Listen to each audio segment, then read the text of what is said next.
tanpa memperdulikan keadaan ibunya yang miskin. Pada suatu hari, anak gadis itu diajak ibunya turun ke desa untuk berbelanja. Letak pasar desa itu amat jauh sehingga mereka harus berjalan kaki. Mereka menempuh perjalanan yang cukup melelahkan.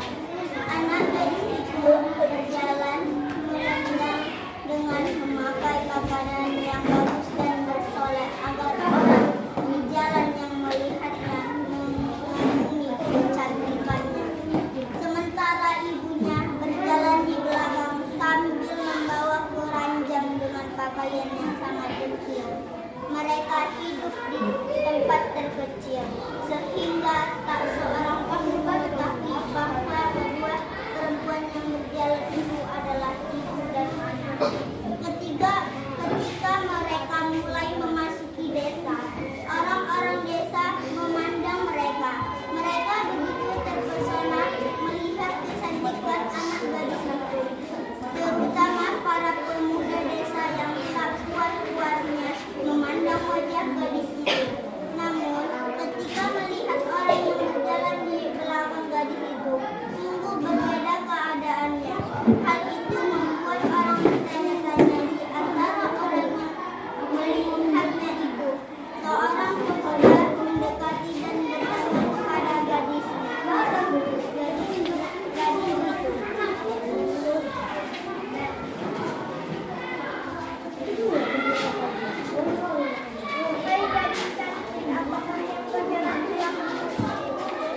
Bukan.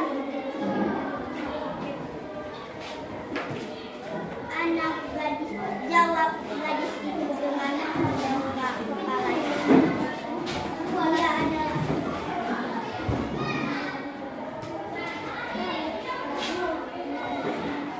Ia adalah pembantuku. Begitulah setiap gadis itu bertemu dengan seseorang di sepanjang jalan yang menanyakan perihal ibunya. Selalu jawabnya itu, ibunya berlakukan sebagai pembantu. Pada mulanya, pendengaran jawab ibunya, si ibu masih dapat menahan diri. Namun setelah berulang kali didengarnya jawabnya yang sama, sang ibu merasa sakit hati. Akhirnya si ibu yang malam itu tak dapat menahan diri. Si ibu pun berdoa, Ya Tuhan, hamba tak kuat menahan hinaan ini. Anak kandung hamba begitu teganya memperlakukan diri hamba sedemikian rupa. Ya Tuhan, hukumlah anak durhaka ini. Hukumlah dia. atas kekuasaan Tuhan yang Maha Esa, perlahan-lahan tubuh gadis durhaka itu berubah menjadi batu. Perubahan itu dimulai dari kaki. Ketika perubahan itu telah mencapai setengah, badan anak gadis itu menangis memohon ampun kepada ibu. Oh ibu, ampunilah saya. Ampunilah kedurhakaan anakmu selama ini. Ibu, ampunilah anakmu. Anak gadis itu terus meratap dan menangis memohon kepada ibunya. Akan tetapi semuanya telah terlambat. Seluruh tubuh gadis itu akhirnya berubah menjadi batu. Sekalipun menjadi batu, tetapi orang dapat melihat bahwa kedua matanya masih menitikkan air mata, seperti sedang menangis. Oleh karena itu, batu tersebut disebut batu menangis. Hai gadis cantik, apakah yang emang kenapa? Ini adalah pembantuku. Ya Tuhan, hamba tak kuat menahan hinaan ini. Anak kandung hamba begitu teganya memperlakukan diri hamba sedemikian rupa. Ya Tuhan, hukumlah anak durhaka ini. Hukumlah dia. Maafkan aku, Ibu. Maafkan aku, Ibu.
Lencong Talang, Pemuncak Tanjung Sari, dan Pemuncak Nototakus.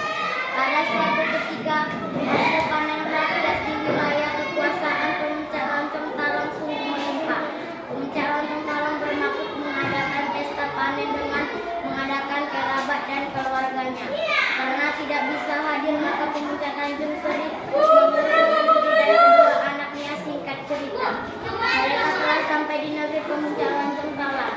Hari kenduri dan pesta panen pun tiba. Telah diinginkan bahwa pesta akan diadakan selama 3 hari 3 malam. Pada malam ketiga itu, hadirlah anak darat dari Pemuncak Tanjung Sari yang menjadi incaran para pemuda. Dikisahkan bahwa pesta berlangsung dengan sangat meriah. Tak terasa ayam jantan pun telah berkokok berkali-kali. Hari telah benar-benar larut malam. Akhirnya si ibu gadis itu mengajak anaknya pulang. Nah, hari sudah larut malam. Sudah saatnya kita pulang. Aku tidak mau, aku masih mau di sini. Ada seorang pemuda di dekatnya bertanya kepada gadis itu, siapa perempuan buaya yang memancing itu? Oh, perempuan itu adalah teman saya. Sakit hati sang ibu mendengar hal itu.